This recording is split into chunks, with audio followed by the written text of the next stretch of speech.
Elle vit sous nos pieds, cachée dans des galeries souterraines de plusieurs centaines de mètres. C'est la taupe, une petite bête d'une vingtaine de centimètres, le cauchemar des jardiniers.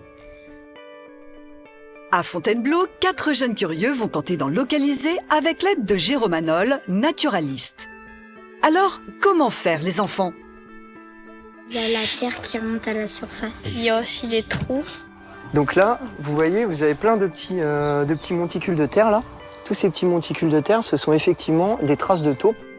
Mais impossible d'apercevoir la taupe coupable. Cet animal est doté de sens parfaitement adaptés à la vie souterraine. Grâce à des petits poils à l'avant de son museau, les vibrisses, elle détecte immédiatement notre présence. Et avec une vitesse de déplacement de 4 km/h, la même vitesse qu'un marcheur, elle a vite fait de filer. En revanche, on dit toujours que la taupe est aveugle. Alors vrai ou faux? D'après vous, est-ce que la taupe, c'est un animal qui voit bien? Non. Non, elle est aveugle.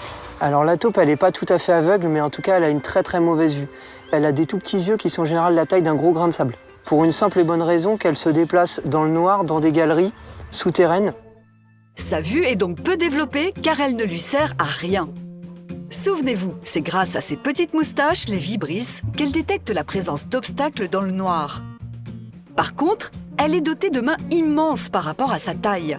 Elle a de très très larges mains, dotées de griffes très importantes. Ses mains sont très puissantes et c'est ce qui va permettre à la taupe de creuser les galeries et d'avoir la force nécessaire ensuite de repousser la terre jusqu'à la surface. C'est grâce à ces pelleteuses miniatures que la taupe laisse des traces impressionnantes de son passage. Elle arrive à déplacer quasiment l'équivalent de 4 fois le poids de son corps en terre au moment où elle remonte à la surface. Voilà pourquoi la taupe n'est pas vraiment la bienvenue dans nos jardins. Au château de Versailles, Jérôme Dormion est au travail. Il est le taupier du château. Sa mission, protéger l'un des plus beaux jardins de France. Là, on a une quinzaine de taupinières. Il faut savoir qu'il n'y a qu'une seule taupe qui peut faire autant de taupinières. Elle a un réseau, en général, pour un mâle de 700 mètres carrés. Et elle peut faire jusqu'à 200 mètres de galerie sous terre. Ce réseau incroyable de galeries lui sert de terrier. Mais vous allez voir que c'est aussi un moyen ingénieux de piéger les vers de terre, sa nourriture de base. Alors là, on a eu de la chance, on est tombé sur une réserve de vers de terre. Quand il fait très sec, la taupe prévoit de laisser des vers de terre. Donc elle va les couper, elle va couper un anneau derrière la tête, ça va les paralyser et elle va les stocker dans un endroit.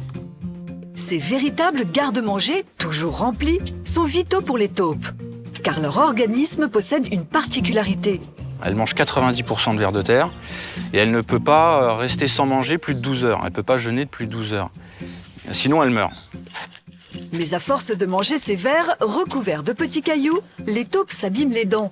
Et au bout de 4 ans, l'usure de leurs dents est telle qu'elles finissent par mourir d'inanition.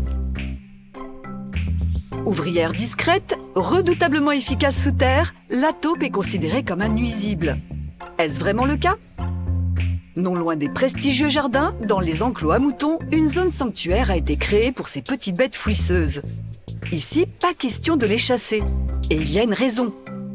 L'avantage, c'est que la taupe aère le sol. Donc en cas de forte pluie, si vous voulez, ça fait un drainage naturel. Et ça évite notamment, dans les bas-fonds des prés, d'avoir des inondations importantes. La taupe est donc utile car elle draine naturellement la terre. Son seul inconvénient, ce sont les monticules de terre qu'elle laisse au beau milieu des pelouses. Intéressons-nous maintenant à la nourriture de ces taupes, les vers de terre. Cachés à quelques centimètres sous nos tomates ou nos fleurs, ils grouillent dans la terre en creusant d'interminables galeries. Oh, il y a un ver de terre. Des vers de terre, appelés aussi lombriques, il peut y en avoir jusqu'à 500 par mètre carré dans votre jardin. Ah, c'est marrant. Tu le veux? Non, je veux pas. Mais comment se déplace-t-il dans nos sols? Pour en savoir plus sur cet animal à la fois familier et mystérieux, direction l'INRA où Céline Pelosi étudie les vers de terre depuis de nombreuses années.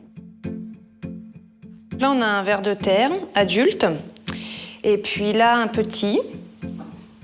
Pour se déplacer dans le sol, les vers de terre utilisent les muscles sur les anneaux et les soies, donc ces petits poils qui leur permettent de s'accrocher, de se déplacer et de ressentir. La particularité des lombrics, c'est qu'ils creusent des galeries. On dirait qu'elle rentre dans la terre, quoi. Elle creuse. Comme nous avec une pelle, quoi. Il n'a pas de pattes pour creuser. C'est vrai, t'as raison. Leur secret, ils mangent la terre. Et oui, ils l'avalent. Et pour que les galeries ne s'effondrent pas, ils ont une technique bien particulière. Les vers de terre vont créer des déjections. Ça va être un moyen pour eux de consolider leur galerie, qui finalement est leur maison. Ils vont tapisser les parois des galeries de ces déjections. Ces galeries ont le diamètre d'une paille et peuvent mesurer jusqu'à 1 km de long. Et cela n'abîme pas nos jardins, bien au contraire. Ces tunnels permettent eux aussi une meilleure infiltration de l'eau et limitent ainsi les inondations. Et ce n'est pas tout. Lorsqu'ils creusent, les vers de terre se nourrissent de la matière organique contenue dans la terre en surface et la rejettent plus en profondeur. Ça va brasser en fait les matières minérales propres au sol et les matières organiques amenées par les débris végétaux et animaux.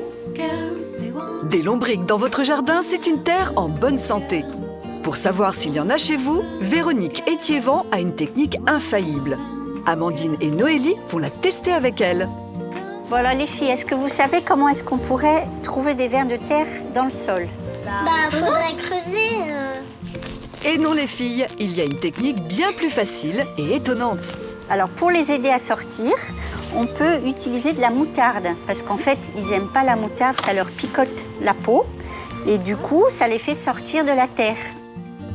Pour préparer la potion, il faut 2 pots de moutarde, 10 litres d'eau et un arrosoir. Et pour délimiter la zone d'étude d'1 mètre carré, 4 piquets. 10 minutes plus tard, la moutarde semble faire ses premiers effets. Ici. Voilà les vers de terre qui n'ont pas aimé la moutarde qui sont en train de sortir du sol. Est-ce qu'on peut les attraper? Alors on va pouvoir les attraper, mais il faut surtout attendre qu'ils soient complètement sortis de sa petite galerie, parce que sinon on risque de le couper. Mais si on coupe un ver de terre, est-ce que ça en fait 2 à la fin? Alors ça fait pas 2 vers de terre, contrairement à ce que beaucoup de gens pensent. En fait, ça n'en fait qu'un, et soit il va continuer à vivre, soit il va mourir. Ça dépend de l'endroit où il a été coupé. Là on a 2 adultes et puis 2 petits jeunes. Ça veut dire que votre jardin leur plaît, il est en bon état de santé, le jardin. Bien entendu, pour éviter qu'ils souffrent, pensez bien à les rincer avant de les relâcher.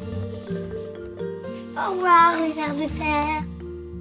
Vers de terre ou taupes, vous savez maintenant que ces animaux qui vivent cachés sous la terre participent à la bonne santé de nos sols et à leur stabilité.